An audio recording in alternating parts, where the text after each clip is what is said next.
Welcome back to another episode of MotoGP Mac, and today we're going to talk about the race that just happened for the Japanese Grand Prix at Motegi. Now, before we get into it, here's how it finished.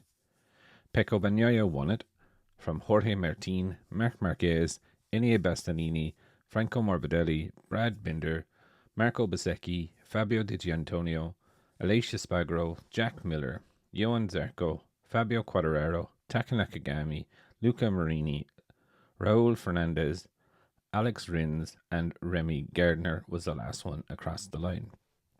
Pedro Costa crashed out and remounted, but eventually gave up and went into the pits.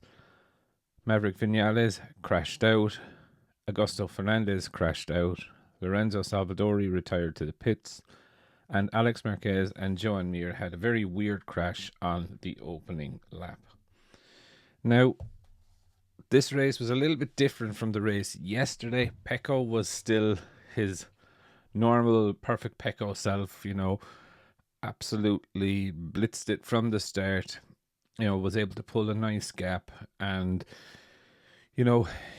while the gap was coming down towards the end of the race, never really looked under pressure, if you know what I mean. Had it and seemed under control the whole race along. Jorge Martin made an amazing start, got up into second position very early. Pedro Costa was ahead of him, crashed out. And, Martin sat there for a good while, keeping Pecco very, very honest, but just far enough back that it wasn't intense pressure. Towards the end, he did close the gap, but he got a warning with like 2 laps to go, so he just said, I'll take the points. Marc Marquez, pretty boring race for Marc, if I'm honest. There was nothing really to do. He wasn't really troubled by anyone. Yes, Enea Bastianini was closing in on him in the last laps, but, Marc had it under control, so not much going on. Enea Bastianini, well, look, it is very strange. You do at times wish that Bastianini would get the first few laps sorted, and if he did, then he could run similar pace or better pace than the others in front of him at the end of the Grand Prix. Franco Morbidelli and Brad Binder, they had a fairly good battle towards the end of the race, if I'm honest. Brad, had a much better race today, but again, you could see the weakness of the KTM. Franco did look okay during the race, not the best of races, really. If you look at it, he was 17, 18 seconds behind Pecco, so gives you an understanding of what happened. I know he had to come through the grid, and that the two VR46 bikes, good race result for Marco Bezzecchi and Fabio Di Gianantonio. They kept each other honest within a couple of tenths of each other.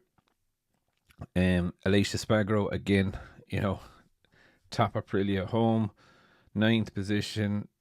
It's good, but look, it's 30 seconds behind where the Ducati is, so it's kind of a worrying statement there, really. Jack Miller, who, in fairness, Jack had a very, very good opening few laps and then fell back, but a top 10, again, is good enough for Jack. Johan Zarco, again, 11th place, really, really, really good, and, I'm going to say this, that he won the Japanese Cup in Japan, just pipping Fabio Quartararo, who was in 12th. Taka Nakagami, again, had a good race. He was in there with that little battle between Johan Zarco, Fabio Quartararo, Taka Nakagami.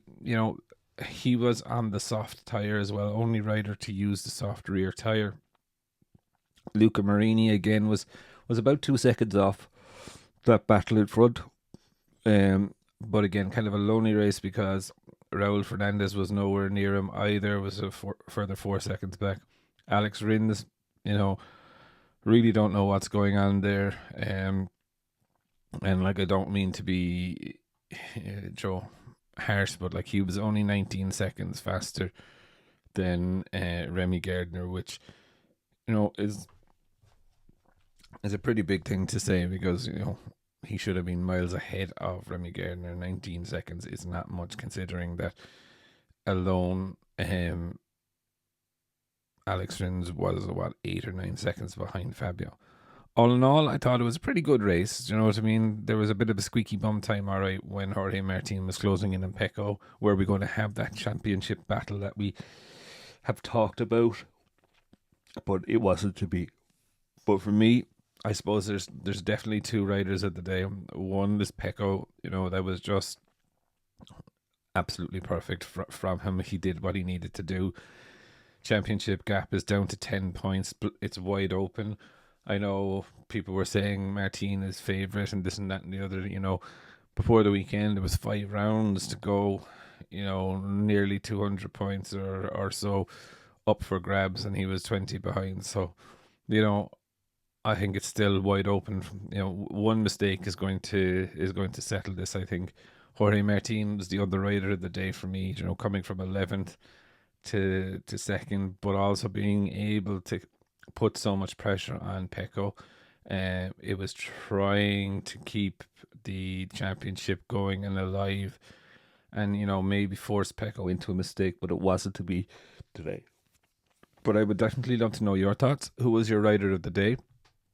And what did you think of the Japanese Grand Prix? Definitely leave your thoughts in the comments below. And I'll be back again tomorrow with another video.